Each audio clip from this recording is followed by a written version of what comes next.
Olá, você está no Átomo Quântico. Hoje passaremos 4 coisas que aprendemos com a ressonância.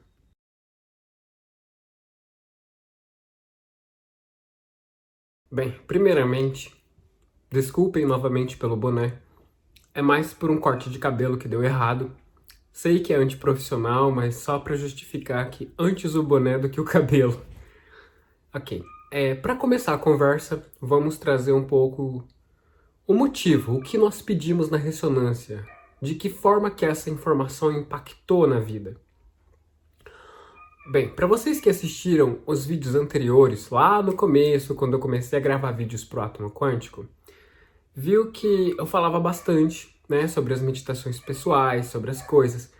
E à medida que fui amadurecendo, fui entendendo que é mais prudente trazer um conteúdo que é defendido por grandes nomes, como filosofia, o próprio Elo Couto. Então, sustentar aquilo que eu acredito, me baseando naquilo que eu aprendi com os demais. Entende essa questão? Integrar esses conhecimentos e trazer algo bem estruturado. Porque nós começamos a entender a responsabilidade, que é a comunicação.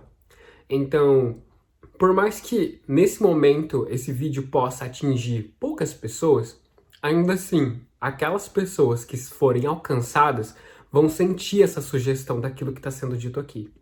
Então, uma das coisas que a RH trouxe de conhecimento foi que tudo conta. Então tem que prestar muita atenção no que diz, como diz, da maneira que se diz. A informação que foi pedida, por minha parte, foi a consciência do todo, do amor incondicional. Quando conversei com algumas pessoas que moravam comigo, conversamos sobre isso para que eu pudesse ouvir outras opiniões. E a que mais ouvi foi: você não acha que é muita presunção da sua parte querer receber isso? Ou você não acha que isso é demais para você? No primeiro momento poderíamos pensar dessa forma, só que existia aquela voz lá dentro dizendo que isso era o necessário, que isso tinha que acontecer, como o próprio Elo Couto fala nas palestras. Então, no caminho das palestras, nós vamos entendendo que aquilo por si só já é uma catarse. São várias formas de ver as coisas acontecendo. Então, vai alterando as palavras, vai alterando a maneira de se expressar, mas no fim a ideia é a mesma. Então, uma coisa que nós podemos verificar em todas as pessoas, em todas as consciências no geral, é que todos comunicam sobre a mesma coisa, dessa questão de olhar para dentro, de sentir o que você está sentindo. Você vê que só altera a maneira que é expressado, obedecendo à individualidade de cada um. Bem, enfim. Quando a ressonância chegou pela primeira vez, já faz, acredito que pelo menos uns 2 anos que já estou utilizando RH. Quando ela veio, me lembro muito bem como foi. Costumo consagrar ayahuasca também, as medicinas xamânicas no geral, como o rapé, o iopo, a sananga, o cambô. Então são práticas que fazem muito parte do dia a dia. Claro que, deixando claro, aprecio muito a medicina tradicional. Tanto que quando teve esse problema de Covid, né, tive que ir no SUS, fiz os exames, então eu senti como é. Então isso me ensinou a ter respeito por todos os ângulos. Então, pelo fato de eu preferir a medicina indígena, não significa que eu despreze a tradicional, mas aí para essa questão. Quando ela veio a primeira vez, eu me lembro que vocês podem ver que tem recomendações que o Elo Couto faz. Uma delas é: não repita o áudio. Outra delas: não escuta o áudio à noite. E o que eu fiz? Né? Eu tava indo para um xamanismo, e o xamanismo é uma cerimônia muito forte que traz muita catarse, né? E eu coloquei o áudio para repetir no computador, deixei lá tocando. E à noite, aí fui para consagração de ayahuasca. Para quem já consagrou sabe que quando a força vem, ela vem forte, mas forte pra caramba. Você pode tentar barrar ela, você pode pôr concreto em cima, mas ela vem com tudo. E eu lembro que eu vi uma luz tão forte, mas tão forte. Se eu não tivesse com a sensibilidade aflorada pela medicina, acredito que eu não teria sentido dessa forma.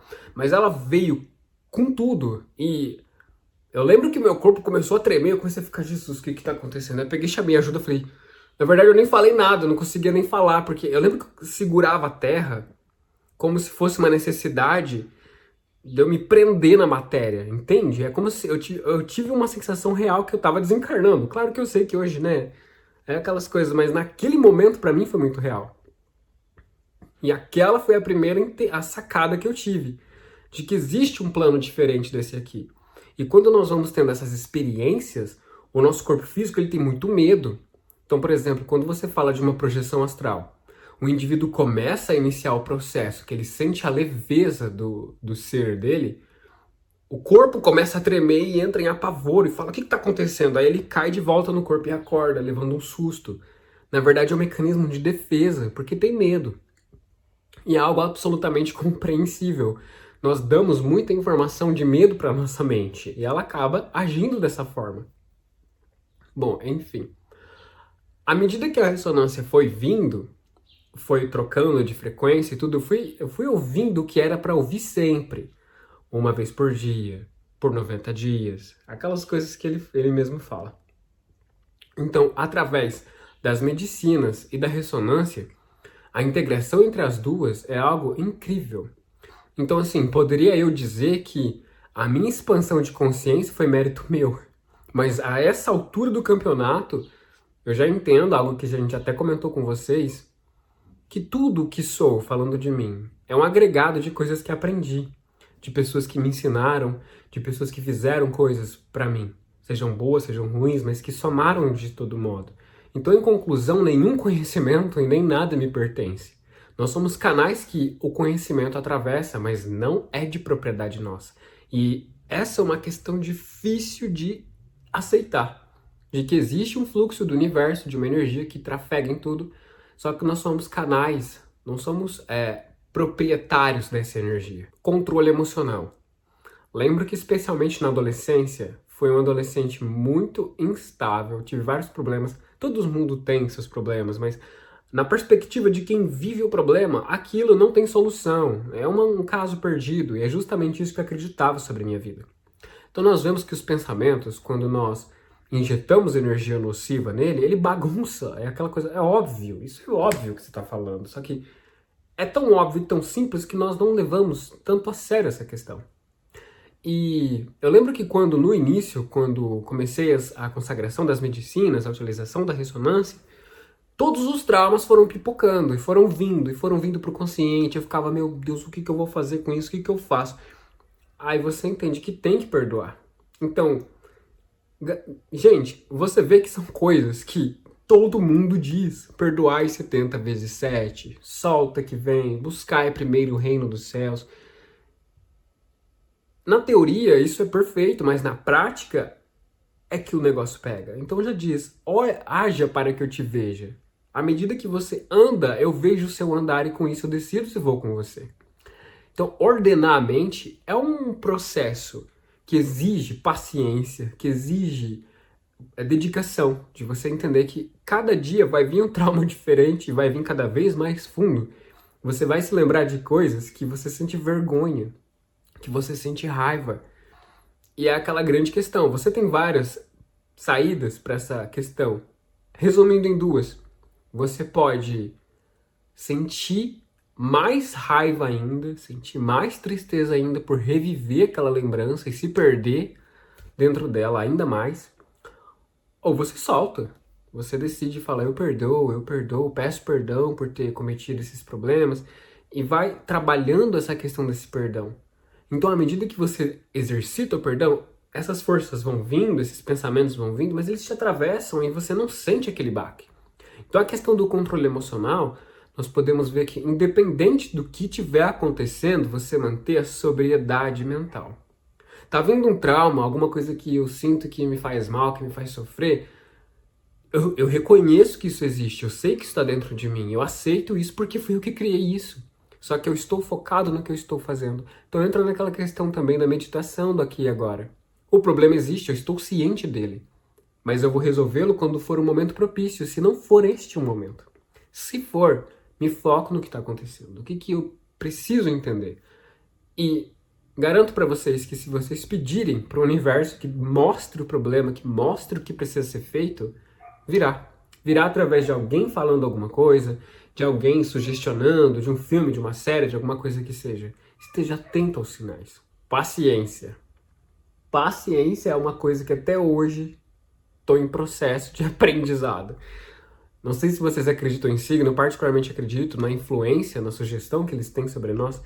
E por ter muito fogo nessa questão do mapa astrológico, é muito impulso, é muito vamos logo, anda logo, faz isso, faz aquilo.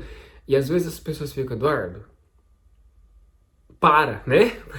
Então assim, a pessoa ela tá pensando ainda no que ela vai fazer, eu já fui lá, já fiz e já terminei, já voltei, daí eu tô lá de novo, daí eu tô aqui, tô lá. E às vezes, por eu ter esse dinamismo, que faz parte, tem pessoas que preferem ficar deitadas, tem pessoas que preferem descanso, que preferem dormir. Eu já, se pudesse, eu nem dormiria, mas eu sei que é uma necessidade do corpo. Mas a questão é, eu tenho um ritmo de trabalho que às vezes eu espero que as pessoas também façam do jeito que eu faço. E quando me deparo com o fato de que as pessoas são distintas, eu começo a ficar estressado. Porque daí eu fico, vai logo, faz logo. E a pessoa assim, depois eu vou. Gente, complicado. Daí você tem que segurar aí. Foco, tá tudo bem. Aí a gente começa a entender. A natureza tem 1000 relógios, não é? Ela tem paciência com todos. A flor amadurece em uma velocidade. A outra árvore dá frutos em uma velocidade. O avião que está passando agora passa em uma velocidade. Então, harmoniza. Tá tudo bem. E por fim, obviamente, amor. Muitos hábitos foram alterados desde o início da ressonância e sei que muito do que eu sou hoje é em virtude de tudo que eu aprendi com essa ferramenta e com todas as outras pessoas. E assim, falando em efeitos físicos, muitas coisas que eu fazia eu não faço mais. Sair, eu era muito, às vezes saía pra balada, não era um costume frequente, mas eu gostava. Às vezes eu bebia, às vezes eu comia carne. Assim, não trato nada disso como certo ou como errado, cada um faz o que acha melhor, não é verdade? Se você gosta de beber, se você gosta, quem sou eu para dizer qualquer coisa? Só compartilhando a questão. Não foi uma coisa assim que eu me obriguei, né? Tipo, vou parar de beber porque segundo a ressonância não dá certo. Foi uma coisa que é um estado de espírito. Simplesmente olhei para a bebida e não quis. Olhei para carne, parei de comer carne. E falando assim da minha visão pessoal, do meu coração, eu vejo que realmente, para mim, não dá para me alimentar de um animal que sofre. E assim, claro, eu entendo que se nós fizéssemos uma cerimônia, sacralizasse o alimento, agradecesse pelo alimento estar vindo até nós, mudaria tudo. Então daria sentido ao sacrifício do animal em se doar para nós. Só que o motivo de ter parado é porque existe um comércio de sofrimento. Então, assim, uma coisa que eu entendi com o tempo, falando também da questão pessoal, sempre vou reforçar isso porque é pessoal, é que a nossa sociedade, ela comercializa dor. Então, você liga a televisão, não sei quem foi assaltado, não sei quem sofreu, não sei quem foi morto. E é todo esse comércio que visa o bem de poucos, mesmo que isso custe a integridade de muitos, a desigualdade. Então, assim, eu reclamar disso tudo não vai resolver nada, porque vai continuar o problema existindo, por enquanto, né? Porque é o sistema vigente, é o status quo vigente, santa paciência. E sim trabalhar nessa questão de que independente de onde que o mal estiver vindo, quando ele chegar até aqui, ele poder ser compreendido e transmutado. Então, independente do recurso, do costume, se estiver falando mal de alguém, quando chega aqui você entende por quê. O que eles têm para dizer sobre essa pessoa? Por que estão dizendo isso? E aí dentro de você encontra uma correspondência. Por que o universo traz isso? Por que ele monta isso perto de mim? O que eu tenho que aprender com isso? E quando você se supera, que você consegue transmutar sua própria energia, tudo vai se modificando. Então veja que o universo tem formas de trabalhar.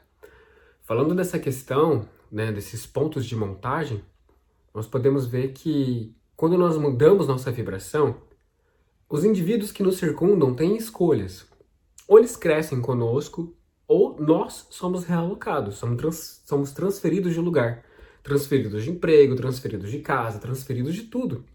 Então, o entorno está modificando sempre, vai de acordo com aquilo que nós acreditamos, com aquilo que aceitamos na nossa vida. Então, indo para essa questão do amor, procure refletir sobre isso. Essa é a energia que está dentro de você. que te faz se mover, que te faz levantar, que te faz olhar, que te faz estar aqui. Que energia que é essa? Da onde que isso vem? Então nós podemos ver que o amor, aparentemente, ele brota do nada. Só que ele transmuta tudo. Por mais que a maldade tente drenar isso de nós, ainda assim é um recurso infinito, inabalável, imaculável. Então é a questão de acreditar, de meditar em cima dessa vibração, de trabalhar em cima dela, de enriquecê-la, de torná-la forte, de torná-la sóbria. Então, são essas as questões que aprendi até hoje, algumas pelo menos. Esperamos que tenha te ajudado de alguma forma. Se vocês precisarem, estamos aqui nos comentários para responder. Até a próxima!